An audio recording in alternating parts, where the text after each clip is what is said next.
Hi everyone, it's Shannon. Welcome back to my channel. Today we're going to be creating some farmhouse style herb planter boxes using Dollar Tree supplies and some scrap wood.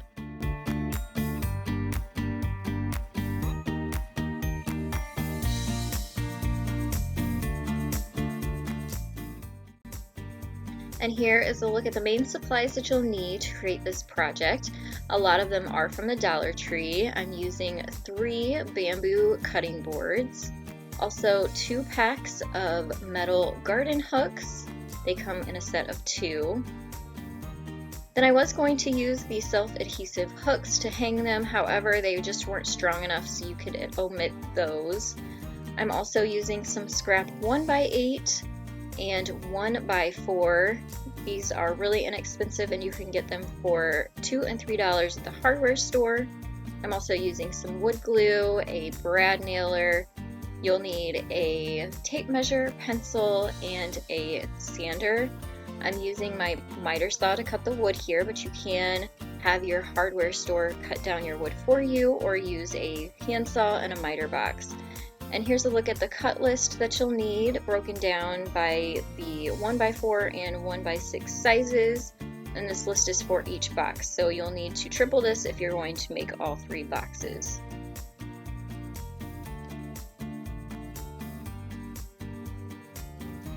And then I wanted to give you a look at the layout of our box, laying flat with all of the pieces cut down to size, as well as the cutting board that are going to be the fronts of our boxes, and then a look at how this is all going to be built together and pieced together to form just a basic, simple box.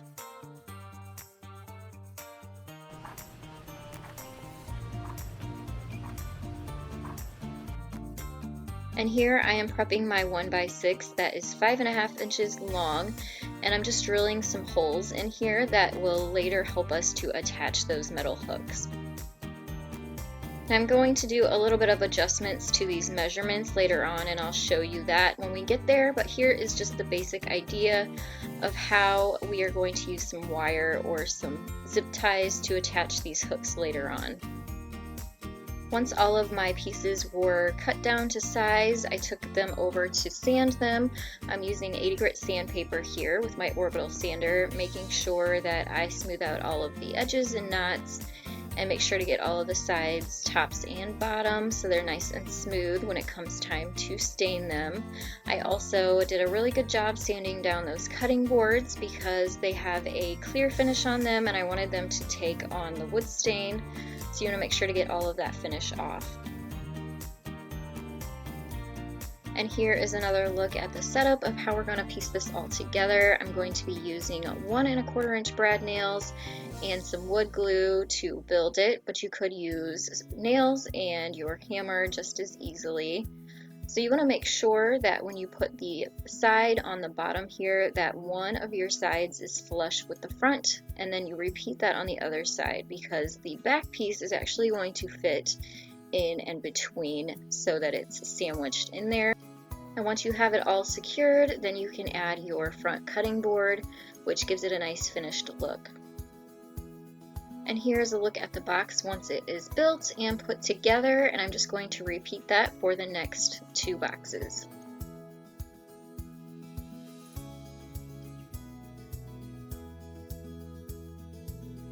I actually had thought about building this whole thing out of cutting boards, however it is just much more economical to purchase some wood. These are just 1x pine from the hardware store, and create it that way. It only costs about $5 to $6 in wood, and you'll actually have plenty left over.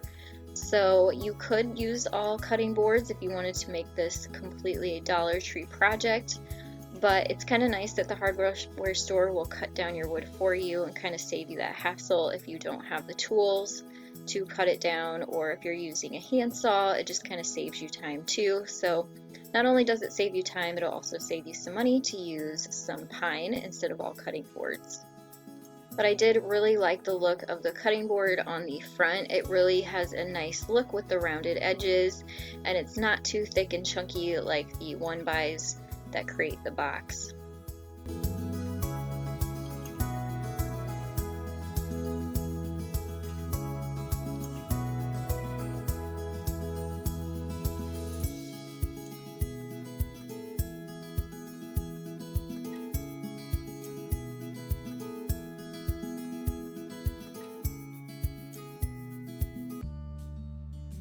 And once all of the boxes are finished being built, you can finish them. I'm using a oil-based wood stain here, making sure I have my protective gloves, and I'm using a lint-free staining cloth to apply the wood stain.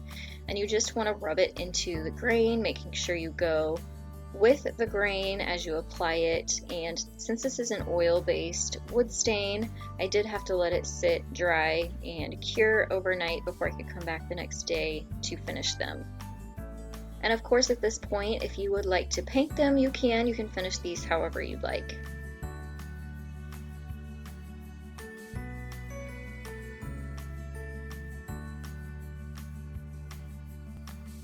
And this is the next day after they had dried. We're going to install our hooks, and I'm going to be using some floral wire and some hot glue. And then I realized at this point that my hooks were not centered. The center of the bar was centered, but where it was going to hang was not. So I needed to drill some new holes, which was no big deal. You can do this after you're done staining it. So just pay attention of where your hooks are going to hang. Once you have a nail in the wall, you want the top of your hook to be centered on your box. And then I used some hot glue to just help hold the hook in place on the wood inside the box before I added the zip ties or the wire through the holes to make sure that the hooks were secured into place. And then I just repeated this process for the next 3 boxes where I had to drill the new holes, add some hot glue to secure the hooks into place before adding the wire through those holes and securing them.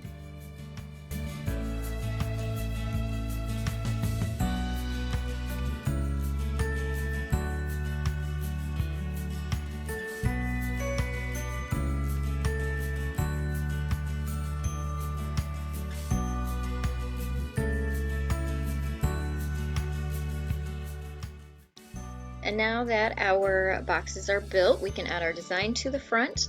And I have a silhouette cameo that I use to create my designs and cut my stencils. I'm using Oramask number 813 stencil material for this. If you have a vinyl cutter or machine, I will have this set of 3 designs available in my Etsy shop, which is crossinmyheart.com, and I'll link that down in the description box below so you can find this as an SVG and JPEG file to use for your own creations. And if you're creating your own stencil like I have here, you just peel the paper backing away from the stencil and then center it on your cutting board, which is the front of your new herb boxes. Squeegee it on before removing the top transfer sheet to reveal your stencil.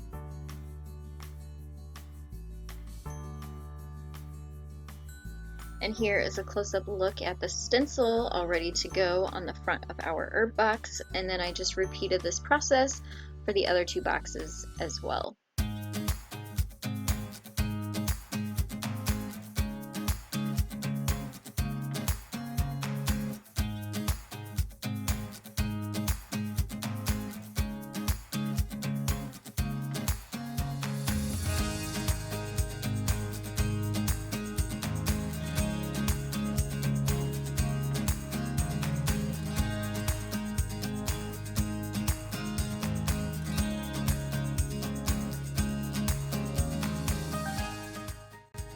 And now I'll be applying Waverly chalk paint in the color white with a foam paintbrush to the stencil.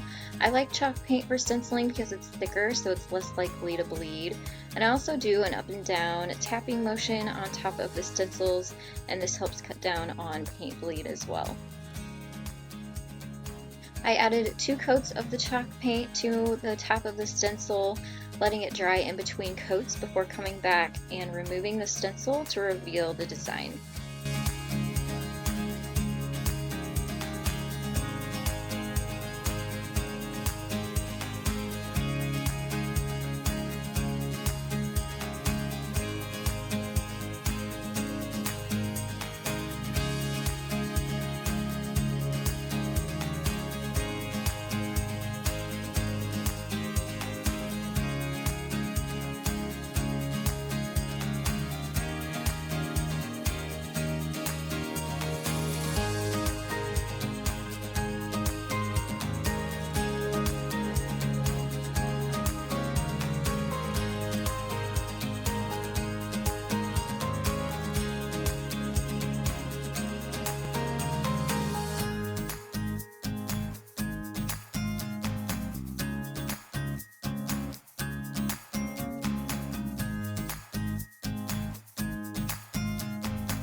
we had the perfect place on our back porch to add these planter boxes too. That'll get plenty of sunshine, and even though these have fake plants in them right now, I do hope to actually put some live plants in them, so we will have fresh herbs throughout the spring and summer. You could also display these inside, either in your kitchen, an entryway, a living space, and put your own design on the front and your own accessories inside to personalize this to match your own home's design and decor. I hope that this tutorial inspired you, and I hope you'll take a second to give it a thumbs up for me. There's also a share button under this video that you can click to share with your friends and family and inspire them too.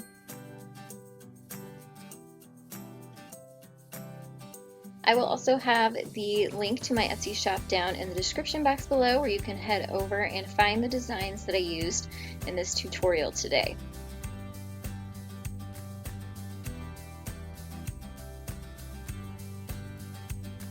Also, don't forget to hit that subscribe button. Stick around and join me every single Monday, Wednesday, and Friday for new DIYs, tutorials, and new inspiration. Thank you all so much again, and I'll see you next time. Bye guys.